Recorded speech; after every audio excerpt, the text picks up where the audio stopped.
अस्सलाम वालेकुम। मम्मी का न्यू मैजिक इस कुकिंग चैनल पर दिवाली स्पेशल सीरीज़ में आप सभी का हार्दिक स्वागत है। दिवाली ये रोशनी और खुशियों का त्यौहार है। इस त्यौहार पर हर घर में मिठाइयाँ बनाई जाती है। कुछ मिठाइयाँ ट्रेडिशनल होती है तो कुछ आजकल की न्यू जनरेशन के हिसाब से बनाई जाती है। चलिए इसी तरह की कुछ ट्रेडिशनल रेसिपीज़ मैं आपके साथ शेयर करूँगी। तो आज सबसे पहले हम बनाते हैं कारंजी। कारंजी बनाने के लिए सबसे पहले हम आटा तैयार कर लेते हैं। तो हम यहाँ ले रहे हैं 2 कप मैदा। ये मैंने यहाँ पर 2 कप मैदा ले लिया। अगर आप ग्राम में इसे देखेंगे तो 250 ग्राम मैदा है ये। अब हम इसमें डाल देंगे 2 चमचे रवा, जिसे सूजी भी कहा जाता है। रवा डालने से ये जो कारंजी बनती है, जिसकी ये पपड़ी तैयार हो रही है, ये एकदम खुशखुशी बनकर तैयार होती है। अब हम इसमें शामिल कर देंगे नमक। थोड़ा सा नमक शामिल करना है हमें, बस इस आटे के हिसाब से। और अब हम इसमें डाल देंगे घी। असली घी लिया है मैंने ये 2 टेबल स्पून के करीब। एकदम गरम घी हम इसमें शामिल कर देंगे। घी गरम है इसलिए हम इसे हाथ से नहीं मिलाएंगे। पहले हम चमचे की मदद से आटे के साथ अच्छी तरह से घी को मिक्स कर लेंगे।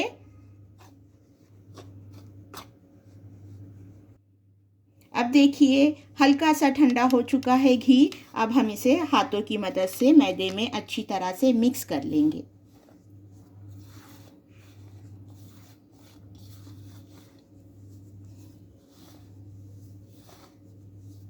ख्याल रहे कि ये पूरी तरह से आटे में अच्छी तरह मिक्स हो जाए। देखिए इस तरह से मिक्स होना ज़रूरी है, यानी कि ये घी का जो मेजरमेंट है ये मैदे के साथ एकदम परफेक्ट गया है। अब हम हल्का हल्का सा इसमें पानी डालकर आटा गूंद लेंगे। और पानी हमें हल्का सा गुनगुना चाहिए, ज़्यादा गर्म या ठंडा पानी इस्तेमाल नहीं करेंगे, बल्कि हल्का सा गर्म पानी इस्तेमाल करके आटा गूंद लेंगे। पानी बिल्कुल थोड़ा थोड़ा शामिल करते जाएंगे हम, एक साथ ज़्यादा पानी नहीं डालेंगे। थोड़ा थोड़ा पानी डाल के आटा गूंद लेना है हमें।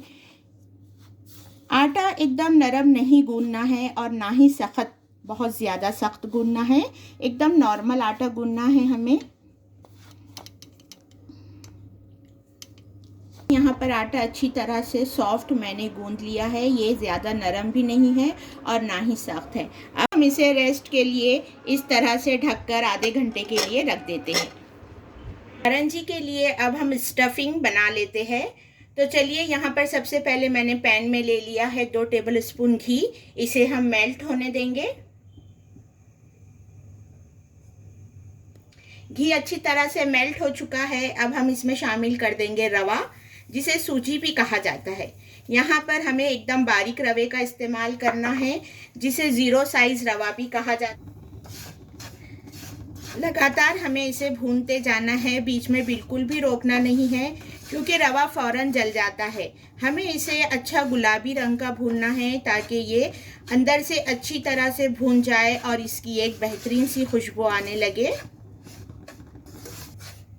तकरीबन 5 से 7 मिनट लग जाएंगे इसे हमें भूनने में, इसलिए बहुत ही आराम से हमें इसे भूनना है। गैस का फ्लेम बिल्कुल भी नहीं बढ़ाना है, क्योंकि ये जो कारंजी होती है दिवाली के मौके पर हर घर में बनाई जाती है और इसे 15 से 20 दिन तक रखा जाता है।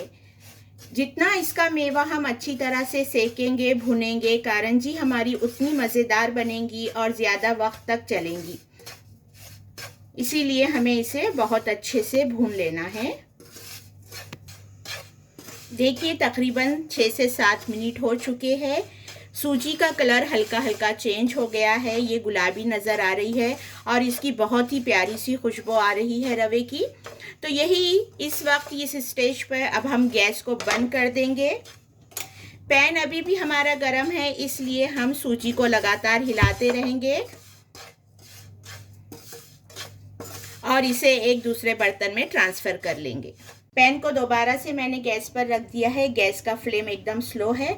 अब हम इसमें डाल देंगे खोपरा और इसे भी हल्का गुलाबी सेक लेंगे।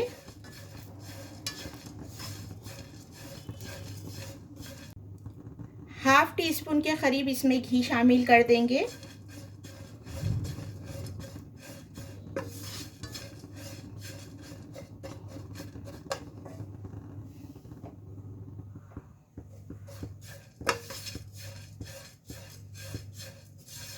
खोपरा देखिए हल्का सा गुलाबी होना शुरू हो चुका है। अब हम इसमें शामिल कर देंगे 2 टेबलस्पून खसखस और इसे भी हम खोपरे के साथ अच्छी तरह से भून लेंगे। खोपरा और खसखस यहाँ पर अच्छी तरह से भुने जा चुके हैं और खोपरे की कच्ची खुशबू भी ख़त्म हो गई है। अब हम इसे भी रवे वाले बॉल में ट्रांसफ़र कर लेंगे। इसी गरम पैन में देखिए मैंने दोबारा से हाफ टेबल स्पून घी डाल दिया है। अब हम इसमें तमाम ड्राई फ्रूट इसे फ्राई कर लेंगे। मैंने यहाँ पर काजू, बादाम, पिस्ता और किशमिश लिया है। आपके पास जो भी ड्राई फ्रूट मौजूद हो आप उसका इस्तेमाल कीजिए। आप चाहे तो खोपरे के साथ भी इसे भून सकते हैं, लेकिन मैंने इसे अलग से फ्राई कर लिया है। अब हम इसे भी हल्का सा गुलाबी होने देंगे और सूजी वाले मिक्सचर में इसे हम मिक्स कर लेंगे। अब इन तमाम मसालों को हम रूम टेम्परेचर पर ठंडा होने के लिए रख देंगे। मसाला अच्छी तरह से ठंडा हो चुका है। अब हम इसमें डाल देंगे पाउडर शुगर।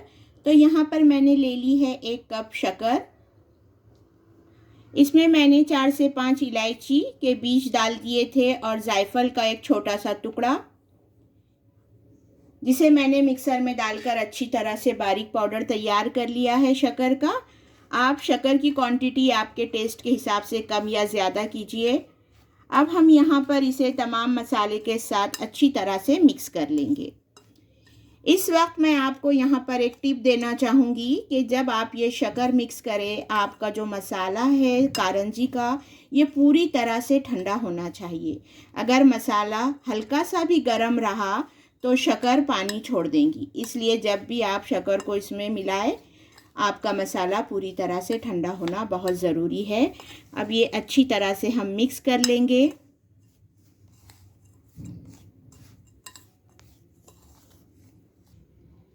यहाँ हमारा पूरियों की स्टफिंग का मसाला बनकर तैयार हो चुका है। चलिए अब हम आटा देख लेते हैं। स्टफिंग तैयार होए तक हमारा आटा भी अच्छी तरह से सेट हो चुका है। अब हम इसकी दोबारा से एक बार मालिश कर लेंगे और इसका रोल तैयार करके पेड़े कट कर लेंगे। आटे को इस तरह से हमने रोल कर लिया है। अब हम छुरी की मदद से इस तरह से इसके पेड़े सेम साइज के कट कर लेंगे।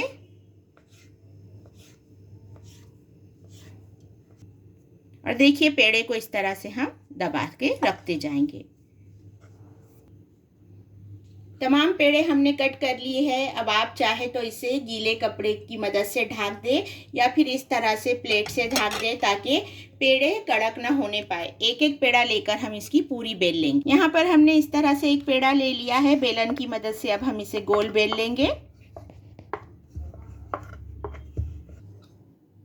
यहाँ पर मैं आपको एक कारंजी बनाकर बताती हूँ। देखिए मैंने एक यहाँ पर पूरी बेल ली है पपड़ी। अब हम इसमें डाल देंगे ये मसाला जो हमने अभी अभी तैयार करके रखा है। एक साइड पर इसे हम डाल देंगे और इसके जो किनारे हैं इसे हम पैक कर लेंगे अच्छी तरह से। देखिए अब इस किनारों को हम अच्छी तरह से दबा देंगे। पूरी तरह से पैक करना है हमें, वरना ये फ्राई करते टाइम पे खुल जाते हैं और मसाला पूरा कढ़ाई में गिर जाता है। आप अगर चाहे तो दूध या पानी लगाकर भी इन किनारों को पैक कर सकते हैं, लेकिन आटा बहुत अच्छी तरह से गूंदा हुआ है, सॉफ्ट है, इसलिए ये बिना पानी या बिना दूध की मदद से ही अच्छे से पैक हो चुके हैं। अब यहाँ पर मैं लूँगी ये कटर। कारंजी की डिज़ाइन के लिए ये कटर इस्तेमाल किया जाता है, आसानी से मार्केट में अवेलेबल है ये। तो मैं इस कटर का इस्तेमाल करके देखिए यहाँ पर इसे इस तरह से डिज़ाइन दूंगी। अगर आपके पास कटर नहीं है तो आप हाथ के ज़रिए से भी कोई भी डिज़ाइन दे सकते हैं। इस तरह से आसानी से डिज़ाइन बन जाता है। एक्स्ट्रा का जो आटा है आप इस तरह से निकाल लीजिए। बाकी के तमाम कारंजे हम इसी तरह से डिज़ाइन बनाकर तैयार कर लेंगे। कढ़ाई में घी अच्छी तरह से गर्म हो चुका है। गैस का फ्लेम मैंने स्लो कर दिया है और अब इसमें हम पूरियां फ्राई कर लेंगे। देखिए ये एक साइड से फ्राई होकर ऊपर आ चुकी है। अब हम इसका साइड चेंज कर लेंगे। 1 मिनट तक हमने इसे बिल्कुल भी नहीं हिलाया था, डिस्टर्ब नहीं किया था। अब हम इसका साइड चेंज कर लेंगे और दूसरे साइड से भी हम इसे फ्राई होने देंगे। इस तरह से दोनों तरफ साइड चेंज करके हम इसे अच्छी तरह से गुलाबी फ्राई कर लेंगे।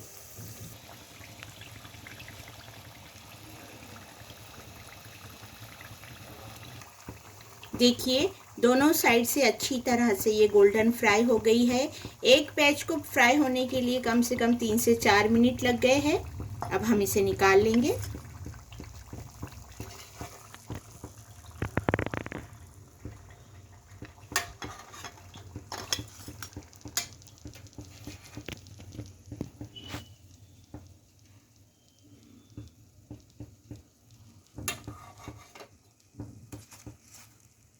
अब हम बाकी के तमाम कारंजी को इसी तरह से फ्राई कर लें। ट्रेडिशनल तरीके से दिवाली स्पेशल कारंजी बनकर तैयार है।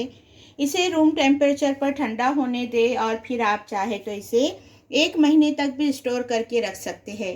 भाई दिवाली है तो कुछ तो ख़ास होना चाहिए। मैंने यहाँ पर इसे सिल्वर पेपर से यानी कि चांदी के वर्क से डेकोरेट किया है। आप चाहे तो इसे इसी तरह भी सर्व कर सकते हैं और इस रेसिपी को फॉलो कीजिए। मेहमान आपकी तारीफ़ किए बिना नहीं रह पाएंगे।